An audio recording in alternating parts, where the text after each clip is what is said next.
ಕ್ರಿಕೆಟಿಗ ಯಜುವೇಂದ್ರ ಚಹಲ್ ಧನಶ್ರೀ ಡಿವೋರ್ಸ್ ವಿಚಾರಕ್ಕೆ ಸಂಬಂಧಪಟ್ಟಂತೆ ಇದು ನಿಜವೋ ಸುಳ್ಳೋ ವದಂತಿನೋ ಈ ಥರ ಸಾಕಷ್ಟು ಪ್ರಶ್ನೆಗಳಿದೆ. ಚಹಲ್ ಪತ್ನಿ ವಿಪರೀತ ಡಿಮ್ಯಾಂಡ್ ಮಾಡಿಬಿಟ್ಟಿದ್ದಾರಂತೆ, ಕೋಟಿಗಟ್ಟಲೆ ಅಂತೆ, ಹಾಗಂತೆ ಹೀಗಂತೆ. ಇಲ್ಲಿವರೆಗೂ ಚರ್ಚೆಗಳಂತೂ ಸೋಷಿಯಲ್ ಮೀಡಿಯಾದಲ್ಲಿ ಬಹಳ ಜೋರಾಗಿ ನಡೀತಾ ಇದೆ.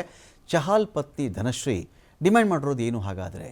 ಮತ್ತೆ ಸುದ್ದಿ ಆಗ್ತಾ ಇದೆ ಕ್ರಿಕೆಟರ್ ಯಜುವೇಂದ್ರ ಚಹಲ್ ಮತ್ತು ಧನಶ್ರೀ ನಡುವಿನ ವಿವಾಹ ವಿಚ್ಛೇದನ ವಿಚಾರ.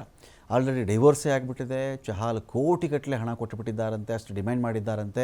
ಇವೆಲ್ಲ ಅಂತೆಕಂತೆಗಳ ನಡುವೆ ಈ ಡಿವೋರ್ಸ್ನ ಅಸಲಿ ಸತ್ಯ ಏನು ಅಂತ ಹೇಳಿದ್ರೆ, ನೋಡಿ, ಕೋರ್ಟ್ಗೆ ಈಗಷ್ಟೇ ಡಿವೋರ್ಸ್ನ ಅರ್ಜಿ ಮಾತ್ರ ಸಲ್ಲಿಕೆ ಆಗಿರೋದಷ್ಟೇ. ಇಲ್ಲಿ ಇದನ್ನು ವಿಚಾರಣೆ ಆಗಬೇಕು, ಮೀಡಿಯೇಷನ್ ಅಂತ ಇರುತ್ತೆ, ಸಾಕಷ್ಟು ಸಮಯ ಕೊಡ್ತಾರೆ, ನೀವಿಬ್ಬರು ಕೂತ್ಕೊಳ್ಳಿ, ಚರ್ಚೆ ಮಾಡಿ, ಎರಡೂ ಕಡೆಯವರು ಮಧ್ಯಸ್ಥಿಕೆಯನ್ನು ಇಟ್ಕೊಂಡು ಮಾತಾಡಿ ಆಮೇಲೆ ಬಗೆಹರಿಸ್ಕೊಳ್ಳಿ ಅಂತೆಲ್ಲ ಬರುತ್ತದು ಫ್ಯಾಮಿಲಿ ಕೋರ್ಟ್ಗಳಲ್ಲಿ ಅಂತ ಬಂದಾಗ.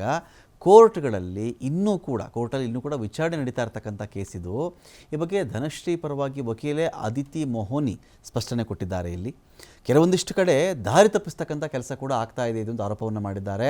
ಡಿವೋರ್ಸ್ಗೆ 60 ಕೋಟಿಯಷ್ಟು ಹಣವನ್ನು ಪರಿಹಾರಾರ್ಥವಾಗಿ ಇಲ್ಲಿ ಧನಶ್ರೀ ಮಾಡಿದ್ದಾರೆ ಅನ್ನೋ ಬಗ್ಗೆ ಕೂಡ ವಿಡಿಯೋ ವೈರಲ್ ಆಗ್ತಾ ಇದೆ. ಇಲ್ಲಿ ಇದು ಆಧಾರರಹಿತ, ಬೇಸ್ಲೆಸ್ ಇದು ಅಂತ ಧನಶ್ರೀ ಕುಟುಂಬಸ್ಥರೇ ಸ್ಪಷ್ಟನೆ ಕೊಟ್ಟಿದ್ದಾರೆ. ಇಲ್ಲಿ 18 ತಿಂಗಳಿಂದ ಧನಶ್ರೀ ಮತ್ತು ಚಹಲ್ ಪ್ರತ್ಯೇಕ ವಾಸ ಮಾಡ್ತಾ ಇದ್ದಾರೆ.